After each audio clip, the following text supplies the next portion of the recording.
Hello, everybody. Welcome to Planet FPL Clash of the Correspondents. My name's James, and today we're joined by two of our correspondents who have both got double game weeks, COVID depending.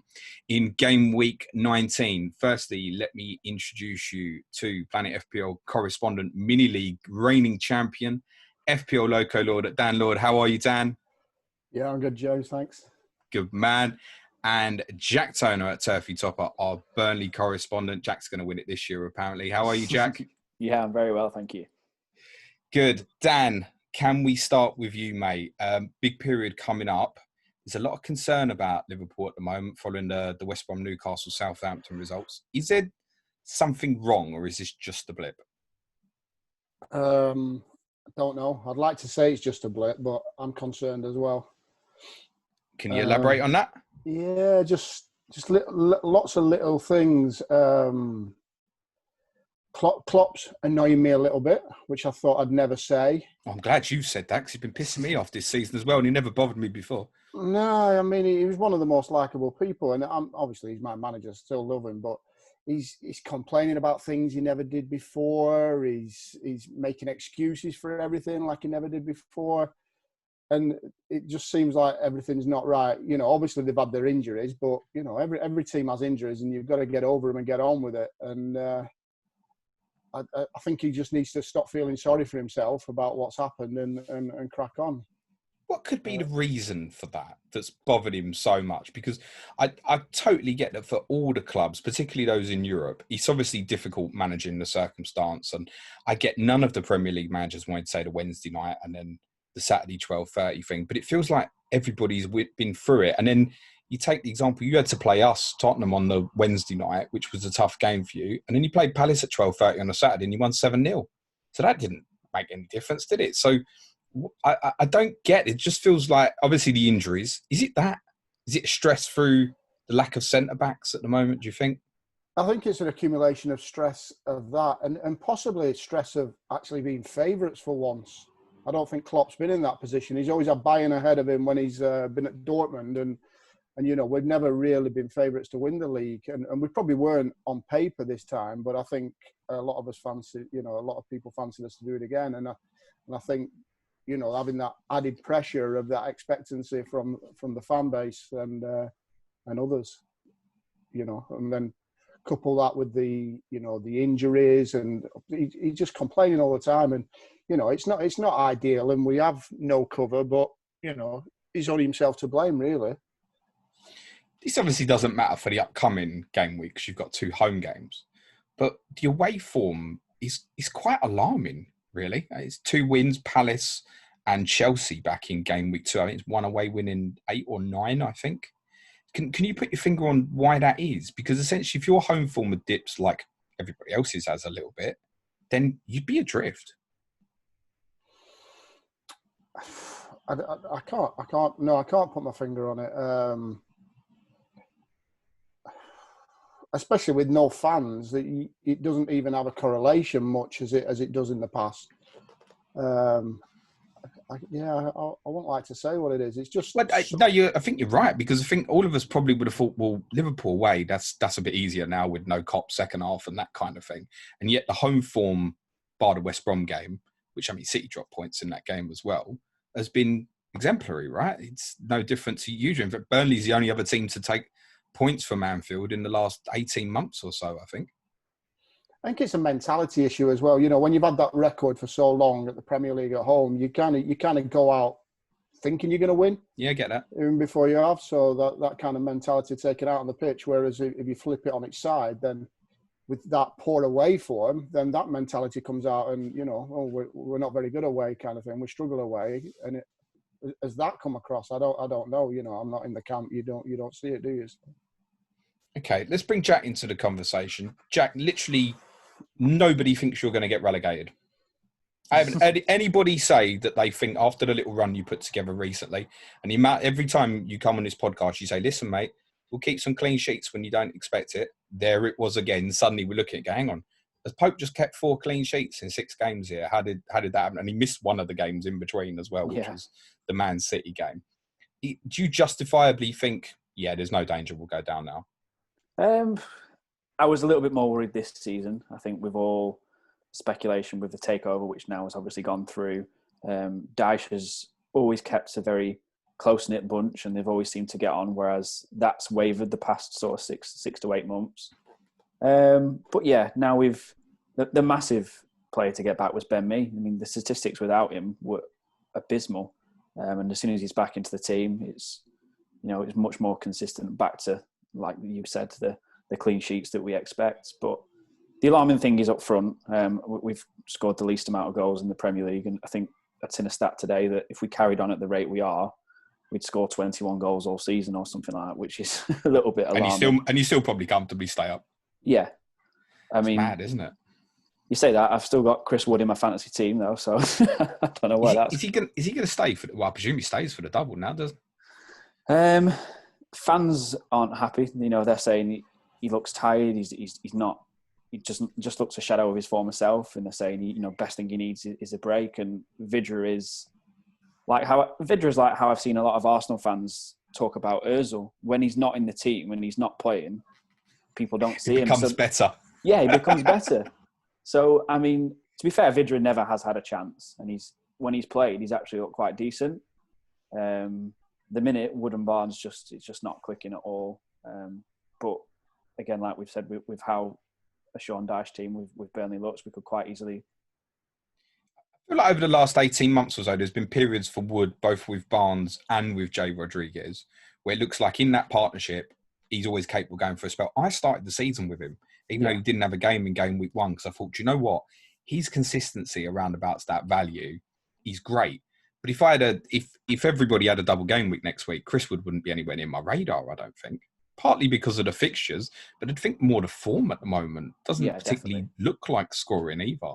Yeah, the only reason he went anywhere near my team was because I didn't want to play my free hit. So we was one of the only teams to have a double and obviously a game this week. So, but yeah, I mean, everyone's called the majority of the Burnley fan community saying, he needs to just be rested for his own good. But he's had like you said, he does go on runs, and he has had spells where you think, he just has a run of games where he'll score 3 goals in 4 games, but he just looks miles off the pace at the moment. So at the time of recording, it's Wednesday evening. We believe that Leeds and Southampton is likely to be postponed during the double game week. So you've got strikers like Bamford and Che Adams all of a sudden look like they're only going to have a single fixture, and probably look for someone in around that value. You've got Wood, Antonio, maybe 1 or 2 others. I mean, if I said to you, Jack, I'm looking to go Che Adams to Chris Wood for a -4, what would you say to that? I mean, at the minute, it's looking like he might not even get you the 4 points, because if he is going to be... I personally don't see Dyche not starting him. I think Dyche is too loyal, and even though he's not been producing the goods, I still expect him to be picked for both games. So there you go, that's your 4 points already, isn't it? So brilliant. But well, no, Che Adams will still get me 2, mate, so I might be 2 points down. Yeah. I mean, the 2 tough fixtures, aren't they? Liverpool and West Ham. So I'd say no, and he'll pop up with a goal. He's getting to the point where he's overdue a goal, and if he's playing him, he's not going to keep missing big chances. But as we've said, we don't create loads of chances either. So I'd be personally steering away from him. What do you make of the double? I mean, it's West Ham away, obviously, first on Saturday, then Liverpool away. Is it just unappealing because you've got Liverpool away as the second game? I mean, do you fancy a chance of picking something up at the London Stadium? Yeah, I'd fancy us to an extent. It's the 2 not 2 awful games, because going to Liverpool is not. It's not. If you get something, you're lucky. So it's a bit of a roll of the dice situation. But yeah, I'd fancy us to get a point at West Ham. But from the FPL point of view, I'd be looking at defenders rather than attackers. We could quite easily have 2 0-0 draws and pick up 2 clean sheets, but I can't see the attacking returns and where they're going to come from. All right, noted. We'll come back to them defensive assets. For yourself, Dan, I think when we first found the layout of game week 18 and game week 19, a lot of people's reaction was Mohamed Salah, triple captain. Then the Palace game happened, and I think it strengthened people's beliefs. And quite often, recency bias hits you. He's not been at his best in the last 3 games. If I said to you, I'm going to captain Salah next week over a De Bruyne or a Fernandes, Is that the way you're sort of leaning in your thinking at the moment? I don't think I'd captain Salah, no. I think we've got 2 fixtures and we don't usually batter Burnley for a start. So, it's, when you City and you play Burnley, you're expecting 5 goals every time they play. We're one or two. We're 1 or 2. You know what I mean? We always struggle against Burnley, and I think we'll probably struggle a little bit more, especially with no Matip, because we've basically got no centre halves, and big strong centre forwards are Wood and Barnes, and they'll bully us. They'll bully them centre halves, especially if one of the young lads comes in. And Fabinho, I mean, everyone's singing his praises. He's not a centre half. You can see it a mile away. He gets caught out of position. He dives in. Yeah, he's done all right, but this is one of the reasons why we'll struggle. And United, you know what I mean? Even when they're shit, they raise the game for us. So, I wouldn't fancy any Liverpool players. But if it was to be one, it would be Salah. All right, we'll come back to the fact that I own 3 of them in the moment, I think. But it's really interesting, that dynamic. That obviously, you're playing each other in the second game. Jack's saying, fuck forwards, and you're saying, we're fucked defensively. So maybe Chris Wood's back on the radar, not why you think, Jack. I must ask, Dan, why are you... It's the 13th of January, and genuinely, I'm not joking, mate, I thought you'd have signed a centre-back by about lunchtime on New Year's Day, to be honest. But he's saying he's not going to buy one. That's going to cost, isn't it? Well, yeah, you would think so. I mean, the people I chat to on FPL Twitter, Liverpool fans, we're all kind of scratching our heads and saying, it's blatantly obvious. I called it a few weeks ago that he'll probably end up playing Henderson there, and what does he do in the last match? Henderson gets thrown in there, and the only thing I can think, but it's still playing with fire a little bit. There's a massive chance they reckon Van Dijk will be ready at end of February, start of March. Oh wow! But that's a massive risk. You don't want to rush like something back like that. You could finish him completely. So why they haven't bought a centre half, I've absolutely no idea. It's scandalous, really. Joel Matip's close, isn't he? Is my understanding. Yeah, he's close, but he's made a crisp, mate. He's there for a game and then he's back out again. He's really good when he gets in there. He's a decent centre half, but you can't rely on him to last a couple of games. He's been like that since he came, really. I bet he hasn't put 6 games back to back since he's been there. Or it doesn't feel that way anyway. So, I mean, assume he's not going to be back for United, I guess. But I don't know if that's part of the thinking then, that he just thinks, right, Matip, Fabinho's all right, because you've obviously got Henderson and Thiago is obviously importantly back fit. He needs minutes as well to get up to speed. But it just seems like daft that you're going to rely on... I mean, what do you think of Reece Williams and Nat Phillips? No, neither of them are Premier League quality, let alone Liverpool quality. If you see Jack's team, I'd take C.O.T.C and Ben Mee over any of them any day of the week. You know what I mean? They're not ready. Whether Reece Williams comes to, I mean, he's young, but he don't fill me with confidence. In that West Ham game, it looked like he was running in treacle, trying to catch up with Colin Grant when he went through one-on-one. And he's, what is he, 19, 20 or something? If he's no pace now, he's not going to have any in 5 years, is he? So, well, Williams was on loan at Kidderminster, I believe, this time last year. So, I mean, what a jump to go from that to playing for the champions. And not a case of, we'll give you some men's football. There wasn't an intention really for this lad to be playing this year, and I feel a bit sorry for him. And Nat Phillips is a name that's come from nowhere. My suspicion would be that Phillips will play against Burnley, because of what you saying about the physical stuff. And I think Phillips has played some of them games. He obviously played the West Ham game, like against Seb Allar. And I feel like I want to say he played someone else who had a bit of an aerial threat as well. But those are generally the games he's played, whereas he definitely won't play against Man United, I wouldn't think. Who do you think plays centre-half on Sunday?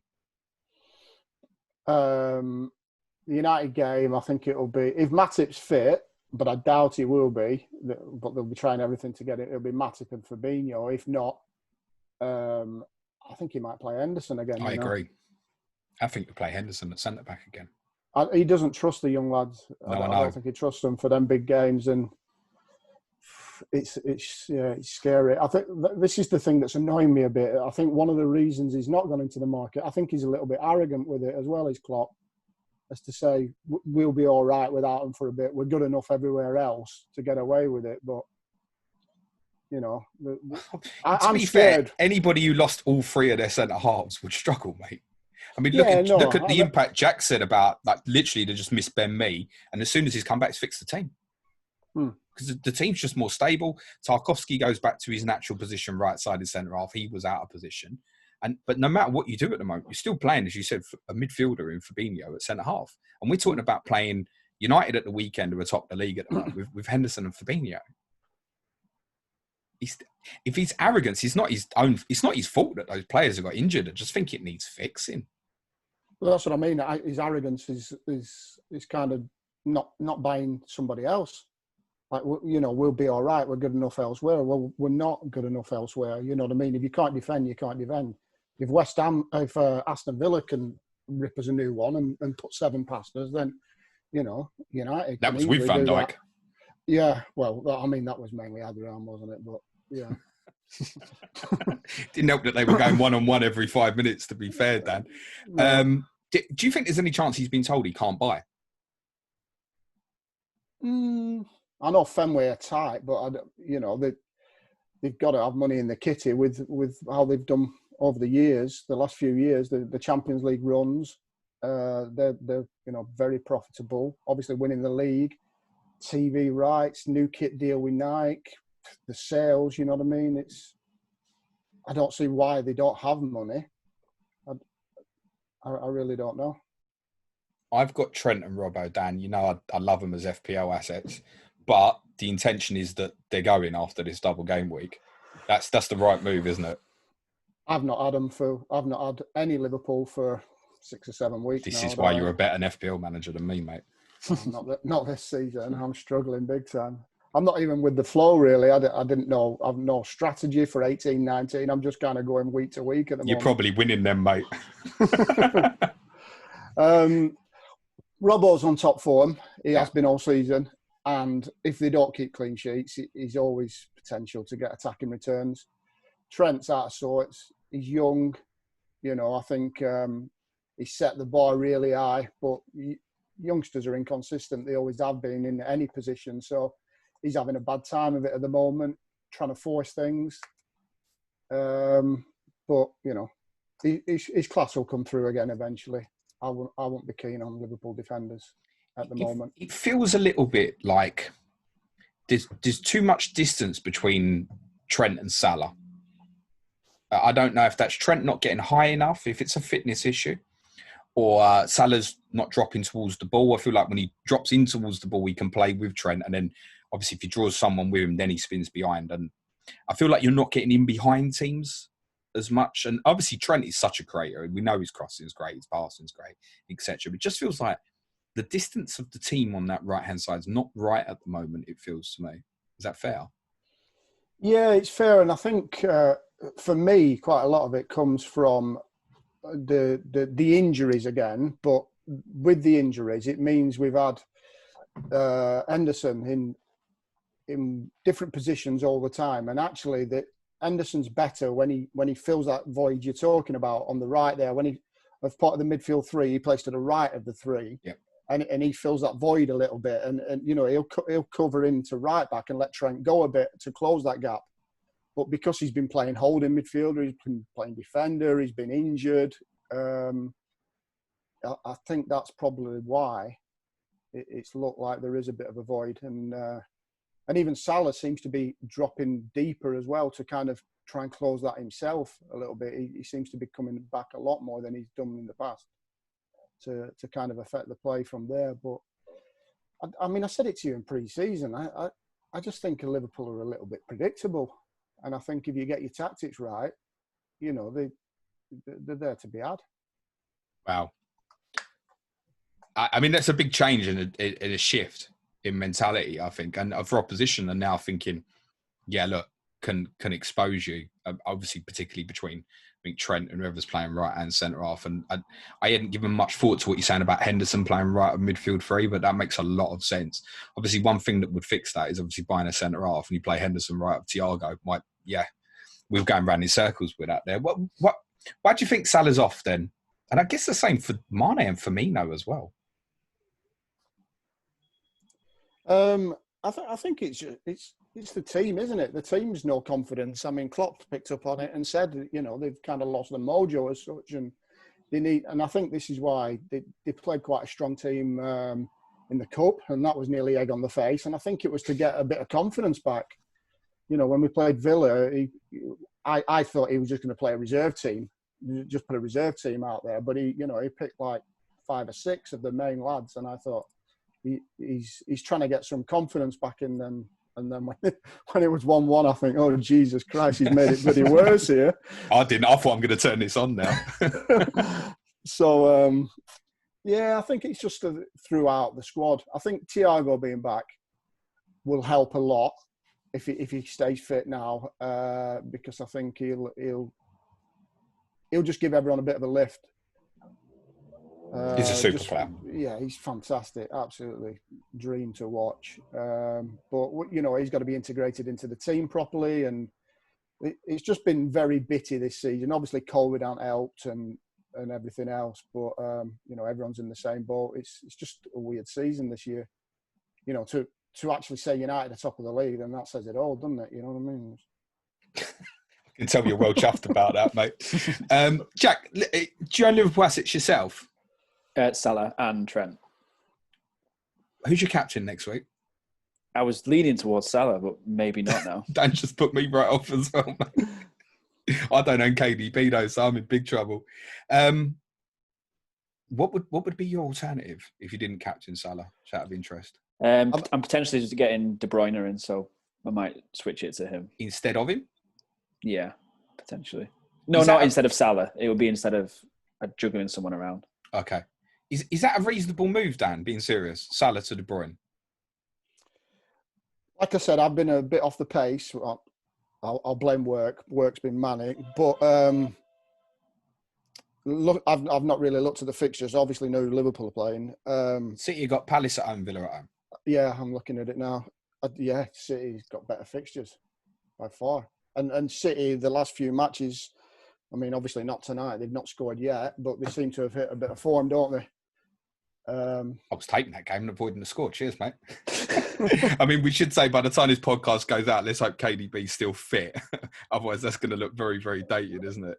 Right, yeah. I won't say anything else then if a goal comes up. I was only joking. I wasn't even taking it at all, mate. I'm watching it while I'm talking to you. No, not really. Who's it on? I don't know. Yeah, I'd go City over See, my only worry was it's just Pep roulette, isn't it? So I just thought if I was going to, because I've still got my triple captainship left, and I was depending on form, it would have been, one of those two. And I'd always go for Salah over De Bruyne, just because De Bruyne could start both those games on the bench. You just never know. It's 2 home games as well. Have we forgot that? It doesn't matter this season, though, does it? Well, it does for Liverpool because the home record's still great, right? Yeah. It's only the West Brom game. You yourselves, Jack, you were the only team to take points from last season. How did you do it? Was it just being Burnley? Pretty much. We were just resolute at the back. And, I mean, we can't work it out because the last, I think it's either 4 or 5 times we've played City, it's been 5-0 every time. And our point is, well, if that's how we play against City, like Dan says, why are we always productive against Liverpool? I'm not saying we get wins or draws, but it's not 5-0. It's like we're a bit more about ourselves, whether it's just the 2 different styles of play, but something seems to give us a little bit more faith against Liverpool for whatever reason. All right, enough of that. Listen, I'm keeping all 3 of them for next week, and if they're all fit, Salah's captain, and that's the end of it. No more talk of that. Jack, let's talk about the importance defensively then, because some people might be looking for a goalkeeper this week. Again, McCarthy, Meslier. If they can afford to get up to Nick Pope, is that almost obvious?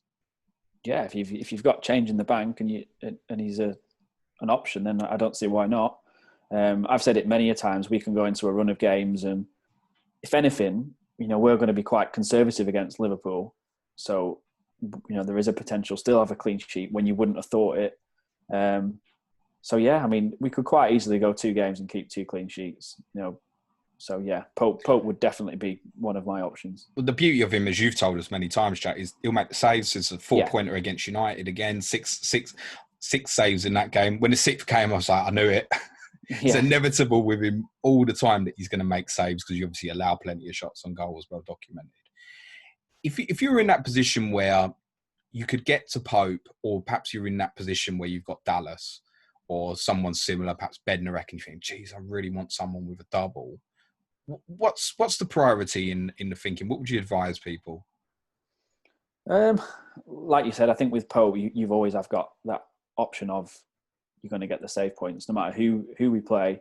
We just the defenders split and allow shots down the middles for Pope to save them. So he's always going to get the save points regardless of whether he gets a clean sheet. So especially in a double, I could quite easily see Pope getting the save points in both games and keeping 1 out of the 2 clean sheets. So it's going to be a decent return. It's just, especially like you're saying about Dallas, if there's a bit of doubt over the Leeds fixtures, our camp's looking a little bit better now. We had a couple of cases, but that's been it to fringe players. So I don't see there's any danger of Burnley postponing any games. So a relatively safe fixture. Would Lowton be the cheap one to buy? There's too much question on Taylor maybe coming back in for Peters, isn't there? He's close. Yeah, it would be Lowton. Yeah, I think if you're looking for the cheap one, there's no threat from Barnsley. I know Barnsley scored the winning penalty against MK Dons. Yeah, but Lowton started again last night, so he only wouldn't start Lowton if there was an injury. Yeah, as we speak so many times, unless there's problems with the team, he doesn't tend to change it, which was interesting. Obviously, Dwight McNeil was a sub against United. It's good to see Goodmanson fit. We know that'll probably only last for 2 weeks, but we like him as a footballer. Goodmanson, Brady, can they be options for people who are now struggling to get up to someone who's got a double? I wouldn't even touch Goodmanson. I mean, if he'd scored back-to-back hat-tricks, I still wouldn't touch him. Brady's looks sharp this season. I'm liking the look of Brady, and he's another one who's been made of glass, but he's been much better. McNeil, as we alluded with Trent, he's another young player who's not quite reached his heights of last season this year. But yeah, Brady's on a few free kicks and stuff like that. So Brady's definitely, out of the 2, would be the one that I would go for. And if McNeil comes back into the team for West Ham at the weekend, who do you think would drop out? Goodmanson, I would have thought. And then Brady goes to the right, presumably. Yeah, because Goodmanson's left-footers as well, so that's 3 left-footers. I want to see McNeil on the right. I think he could turn him into a monster, mate. He never does. He always plays McNeil on the left. So even when Eric Peters came on, as you would have thought, you were playing him at left Peters wing. Wide right. I know, it's mad. Yeah, but it just doesn't make sense because you'd think, McNeil's the one who's more comfortable on the ball. You'd push him to the right. But no, for whatever reason. I definitely get the theory of Peters coming in off the right-hand touchline and burying one top bin from 35 yards, mate. I see the thinking now. McNeil doesn't really... He cuts inside, so you think if he was on the right, it would make more sense for him to cut inside and whip one in that way. But yeah. Well, really early in the game on Tuesday night, Goodmanson was looking to come inside and float them into the box, and United didn't like it. They didn't like it at all, so started backing right into De Gea. Maybe there was a lack of trust with the goalkeeper there or something, but they didn't like it. And I see that McNeil can do that, and I think unlike the others, McNeil has the ability to drive inside and beat people and then go and take a shot. We always reference to the game against Bournemouth last year with the dodgy VAR calls, where he ended up on that side for a bit, come inside and scored a brilliant goal from range. And I think he's got it in his locker. He's never going to get enough goal returns from the left-hand side, it feels to me. Yeah. I mean... He has a good partnership with Taylor. But yeah, I personally would like to see him play wide right a little bit more. Or even just to switch it up for 15 minutes in a game. If it doesn't work, switch them back. There's nothing lost there, is there? Maybe with them all fit now, with Brady and Goodmanson fit, it might be something that we see. I'd really like to see him play on the right. And when I ask you about Josh Brownhill as well, Jack, because he's really caught my eye recently, not from an FPL perspective, but just generally as a player. Am I right on there? Yeah, he looks a good player to me. Yeah, Burnley fans have been really, really impressed with him. Signed him last January, obviously with the COVID. he made his debut after, I think it was against Man City when we restarted. So I think he'd had a good 4 or 5 months to get used to how things are done. Then obviously started with Project Restart. And I think half the fact of making your debut in the Premier League with no fans has got a bit of an appeal to it. The pressure's not quite there the same. So whether I think he'll be fine now when fans do return back into the stadium. But yeah, he's superb on the ball. He just complements Westwood so good. I think obviously you've got Jack Cork for his, got a little bit more experience, but in terms of creativity, Brownhill looks so much better than Cork. They definitely look like the favoured two now. Brownhill, Westwood, I think they've got good energy about them. Is that right? Yeah, I would say so. Jack Cork played 70 minutes in the Cup, so he's now back to fitness, but I don't think he's in danger of taking anyone's spot. It'll only be through substitute, or if anyone was injured, that he'd weed his way back through, I would have thought. But I'd be right in saying that Brownhill's on some free kicks as well. But is that kind of mitigated by the fact that wide players, all the left footers are back fit now and they'll be on some of them? No, he's taken the odd one, even with Westwood being there, and even if McNeil's there, he's got close with a few. So I think they've started to rotate the free kicks a little bit more. Corners is usually still Westwood and McNeil, but as you're right in saying that free kicks have sort of juggled around a little bit. Ashley Westwood, 5.3 million. Say something. He's a safe pick, isn't he? He's always got that. Manchild thinks so, yeah, but nobody else does. Well, I've always thought, you've always talked him up. I've always thought, is his attacking returns really that consistent? But then you look at it, we take a lot of corners. He takes corners. We're dangerous from set pieces. I think West Ham are quite good defensively from set pieces, to be fair, generally. Liverpool, though, you can see the threat of them in swinging corners coming on top. It was obviously a relief that Alisson's back fit now. You're not short of height, though, are you, Dan? That's one thing we should say. And as we kind of said, we think Phillips will probably play against Burnley, don't we? If Matip's not fit. Not short of height, but yeah, really we are. Our best 3 defenders at set pieces are Firmino, Matip and Fabinho. Trent's not very tall. The midfield 3, they're not giants. Endo's probably the biggest one. He's probably almost 6 foot, I would have thought. But the others, the big sides could definitely take advantage of us. So United last night against Burnley, they played with Matic, and they brought Bailey in as well. Eric Bailey. Well, I know he's been playing for the last few, but I think they really wanted to get him out because he was a doubt because of that threat from set pieces, because Burnley are a big physical side. You've got Tarkowski, me, Wood, Boynes. It's a worry on set pieces for me, definitely. Do you take it as a compliment, Jack, that people keep picking aerial specialists, if you like, specifically to defend aerial balls against you? We've seen Tottenham certainly did it when we played you. Mourinho picked basically the tallest 11 he could, bar Heung-min Son in that game. Everton had brought Mina back into the team who hadn't been playing for a bit. We're talking about the idea of maybe Nat Phillips playing, for example, next week. Is that a trend that you've noticed? And when it happens, do you think, that's blocked us again? Or do you take it as a compliment that people see the Burnley team who we recommend are probably going to finish on 21 goals this season as a massive threat?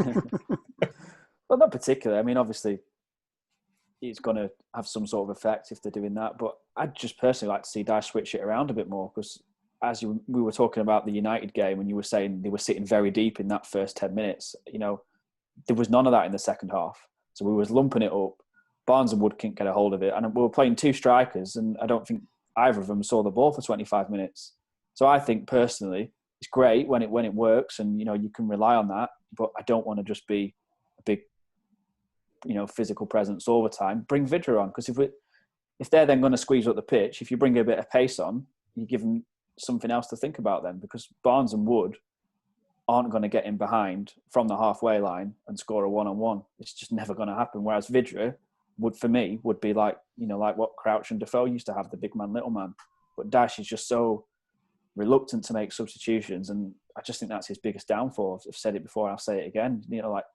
McNeil wasn't fit enough to well, he didn't start, but he only came on for a cameo of 20 minutes or so. But when before that, I think he'd started something like the last 40, 50 odd games without making an absence. So I just think, yes, it's great when the set pieces are working, but Tarkowski had a half chance as well yesterday against United. I just think if it's not working with the strikers, and it's just not quite falling to the defenders as well. I was probably shouting goal with you, mate. You need a little bit of composure to whack it. In fact, Dan was definitely shouting goal. I should imagine if he was watching it. What two would you want to play up front at Liverpool then, specifically? Vidra Rodriguez, please. Well, yeah, that's the call from a lot of the fans. What would you rather play against, Dan? That's what I'm saying. That'd suit us better, Vidra Rodriguez. Even though they're running in behind. Yeah, but we'll get bullied by the others. We will. I think if he was to change one, it would be Rodriguez, and I'd be very surprised. You'd like to think it'd be Wood, because I think he's been in the poorer form than Barnes, but I still think it will be the same too. And I think I stop even having an opinion because I just know Dyche isn't going to change it. So there's no point me thinking, I'm waiting for Vidra and Rodriguez, and it just isn't going to happen. You are the easiest team to read in the league for team selection. I almost feel like Peters has played in a game and he's done nothing particularly wrong, so he probably stays in the team. That's generally how I feel's a possibility. There might be some out there that still own Charlie Taylor. Would that make it a sell then? Would it? Yeah, I would have said so. You'd have to wait on the press, because I think Taylor is the one that if he is fit, he will come back in over Peters. And Peters hasn't done enough to really warrant keeping his spot. He's not played bad, but Taylor is just so much better, and he gives us a bit of something going forward on the left as well, which we lack creativity as it is. So it's a shame. He's a potentially very good asset, actually. Charlie Taylor just had that bit of doubts, a little bit annoying. Yeah. Have you got any Burnley yourself, Dan? Charlie Taylor. Oh right, okay. Do you want to talk about it? What's your thinking, Dan? Well, again, I'll go back to it. I've been a bit rubbish this year, FPL-wise, and I don't really know what's going on. I'd heard that he was 50-50 according to the website, and then some people were saying, he might be back for this week. So I kept him, but I've no idea. You tell me, Jack, how far away is he? Is he miles away, or is he? I don't think he's miles away, but Dyche doesn't give much away in terms of time frame, so I wouldn't be surprised to see him start both games, or I wouldn't be surprised to see him miss both. At least that clarified things for you, Dan. Cheers for that. Yeah. If he'd have been, now there's more subs allowed. I thought if there'd have been more of a chance, he might have started on the bench, which we didn't see him against United. So I think it's definitely too soon for West Ham. Whether there's a chance for Liverpool, I'm not too sure. I think if Dyche says that he's fit to play, he'll come back in, and it's specifically with the idea that he would have to play against A, Jared Bowen, and B, Mohamed Salah, and would influence him to pick Charlie Taylor. That would be my instinct. I don't think he'd fancy Peters against Salah. I don't think that's a matchup you particularly want, really. No. Talk to me before we finish, Dan. Just briefly, Diogo Jota is obviously a big miss for you as well. How far away is he, and do you want him straight back in that team as and when? I've no idea how far away he is. The last I heard, they were hoping he'd be back by the end of January. He's been quite coy himself on social media, saying it's a knee injury, and this kind of injury, you don't want to rush it. So whatever that means. But yeah, he came flying, didn't he? He hit the ground running, and he actually turned out to be a miss, because we've not really been firing up front anyway, and he came in and kind of took that pressure off the front three who weren't doing well anyway. So yeah, the sooner the better we get him back, and I think if and when he is back, I think he starts. I mean, going off his form before he got injured, he was the best of the front four as such. Is that the idea, do you think, to go to like a 4-2-3-1 and play all four? I wouldn't have thought so. I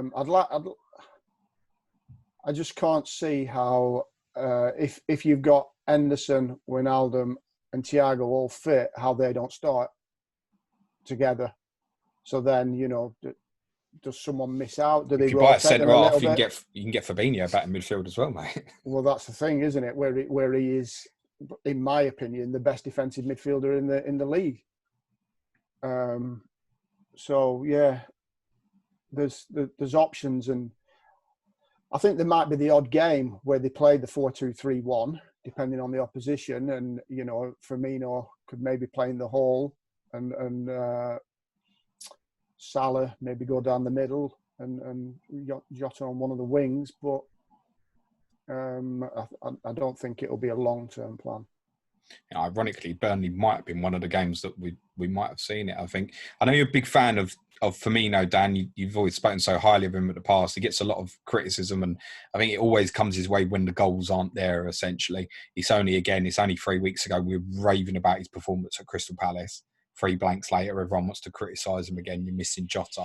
Is there something missing from his game this year, or is it business as usual and it's others around him not doing as much?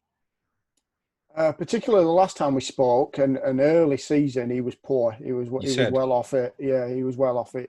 He had come to a little bit, and I think now his performances is looking poor because the team's looking poor. I think he's kind of back up there to his levels, but there's 11 people on a team. You can't do it all by yourself, kind of thing. But his touch was off, his passing was off, and that seems to be there more now. But just the team's poor at the moment, isn't it?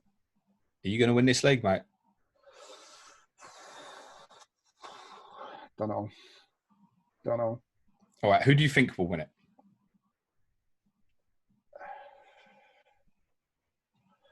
City or us, still, I would say.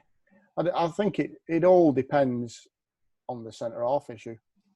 If they get someone in this window, and and they come in and they're an established centre half, a world class centre half, then maybe that's just a little difference we need.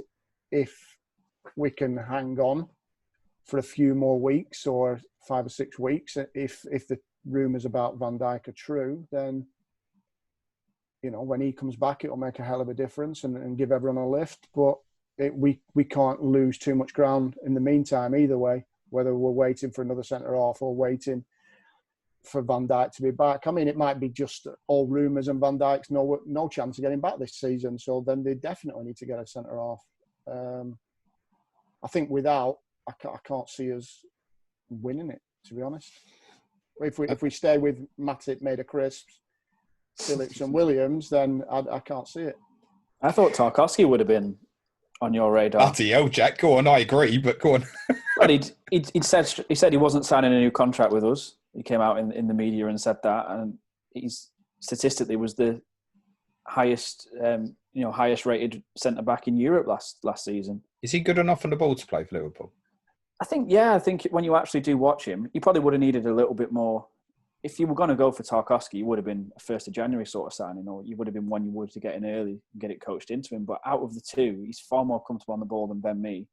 And when he played for Brentford, they used to play out from the back. Obviously, it's not Liverpool standards, but he did used to play out from the back, and he's played a couple of times for us in midfield when he'd first signed. So I think he could definitely develop that side of his game.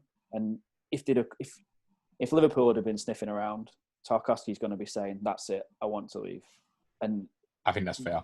We rejected 30 from West Ham. I think if they'd have come in and said 25, that's your lot, and he said, "I'm not signing a new contract," he's out of contract at the end of next season, we'd have been saying, "Go on, if you give us 30, you can have him." It would solve a problem. I mean, there's others. I mean, Vestergaard, I pretty much linked myself. I just thought that's so perfect for a short-term job. He's a good footballer as well. Lewis Dunk at Brighton. I know he's recently signed a new contract with Brighton, but if you come knocking for players, they'll want to go and play for you, mate. I would imagine. The thing is with the way I've seen with, because obviously we was linked with Harry Wilson. You was after like 17, 18 million for him, but it's not got that much of a CV. Same with, like you sold Solanke for good money, you've sold Brewster for good money, Danny Ings went for good money. I thought even if you was to sign a half-decent, reliable centre-half, if you don't want him in 12 months, you'd pretty much get back what you'd paid for him, I would have thought. So it would have been a no-brainer, I would have thought, with C.O.T.C, because someone else would have took your hands if you'd have been a bit of a replacement, played there for 6 months. Best thing is he keeps a spot. Worst thing is you'll flog him again for, you'd probably sell him for at least 20 million. And he still end up at West Ham. Yeah. Jack, who do you think will win the league? I still say Liverpool. Come on. I was going to say Spurs earlier on in the season, but you've just gone a bit for Spurs. Do one, mate. You two live quite close to each other. That's why you said that. I think, Dan, that you need to buy a centre back. It's fairly obvious. All three of us who support different teams can obviously see that. I think your away form needs fixing, and the next 2 away games are Tottenham and West Ham. And the way it is at the moment, you could conceivably win both of those as the way Liverpool do, or they become sticking points for you and you blink and it's 1 point from them too.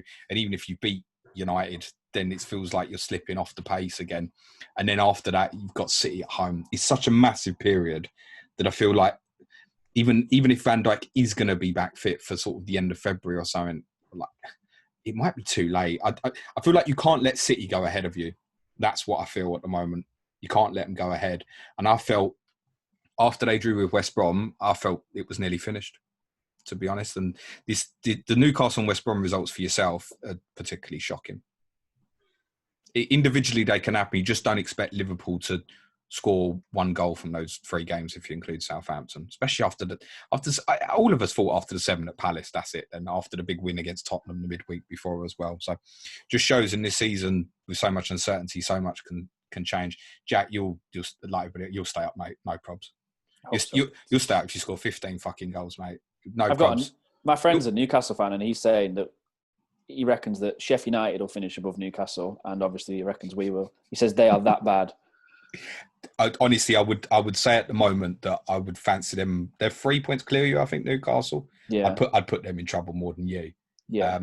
Look, you're in the mix and you can't take your eye off the ball. And actually, you've got a tough run yourselves coming up. West Ham, Liverpool, Villa, Chelsea, Man City is the next 5. So this is my bet. By the end of that, you're back in shit. And then you'll go 5-6 games and concede 2 goals in the 6 games or something. And you'll be up to 13th, 14th or something. You'll be fine. Before we finish, guys, let's do predictions if we can for both games at the weekend. So, Dan, home team, Man United first. It'll be typical Liverpool. We'll probably draw with United and then lose to Burnley. Wow. I can see it coming. I can see it. That's probably getting edited into the intro. Jack, your game's West Ham away and Liverpool away. What's you thinking? I can't see us picking up points from both. So you know what? I'm going to go West Ham 1-0, Liverpool 1-1. Seeing as Dan's being so pessimistic. So beating at West Ham but draw at Anfield. Yeah. There's been loads of C.O.T.s this season where by the end I've been like, I ain't seen that shit coming. I think it'll probably be a draw. It's not just the, like you said, the results, James. It's not just the results, it's the performance. No, I get that. I don't care about, drawing with West Ham, drawing with Newcastle, West Brom and Newcastle. It wasn't the draws, you know what I mean? It was the performances. It doesn't fill you with confidence. And like you said, the centre-back issue is an issue, a big issue. I think Sunday's game will be a draw, Dan. I think it might get to the stage a little bit like when you played at the Etihad, where you might swing at each other a little bit. United will certainly do it very much in a counter-attacking fashion, but you might swing at each other a little bit and you might both fear losing a little bit more than winning, quite possibly. I think for yourself, Jack, I think you'll get something at West Ham. Listen, my mate Serge will tell you, they're liable for a fuck-up. So I'll go 1-1 West Ham, Burnley. I think, Dan, you'll beat Burnley. In spite of what you're both saying, I trust Jack's words more about the lack of potency up front at the moment. And I think it's got clean sheet written on it, in my opinion, whoever plays at centre-back. And I think you'll probably win that 2-0, but it's not going to be a mad one. They'll give you a game. You know that. It's so important when you play Burnley, when you score that first goal. It's kind of almost proven by United the other night as well, because it got to the stage where you thought, although you'd retreated quite a lot, Jack, it began to think, United aren't going to score here, quite possibly. It felt very similar to when we played you, although you played better against us than you did against United, I'd say. Guys, thank you very much for that. You can give Dan a follow at FPL_LocoLord on Twitter, and you can follow Jack on Twitter at TurfyTopper. No C.O.T.C next midweek. with obviously all the games going on, etc., it's going to be difficult to arrange something that's not going to be out of date. The plan at the moment is to have McTavius and FI_FPL Addict on the Monday afterwards to preview Crystal Palace and West Ham ahead of game week 20. Me and Suj will be back tomorrow with a full podcast reviewing all of the blank game week action and find out if we're going to bench boost or not. And we'll be laughing at the fact that Suj actually didn't activate his free hit team and did end up with 6 players this week. Other than that, thanks very much. Be nice to each other. Stay safe. Cue music, please, man child.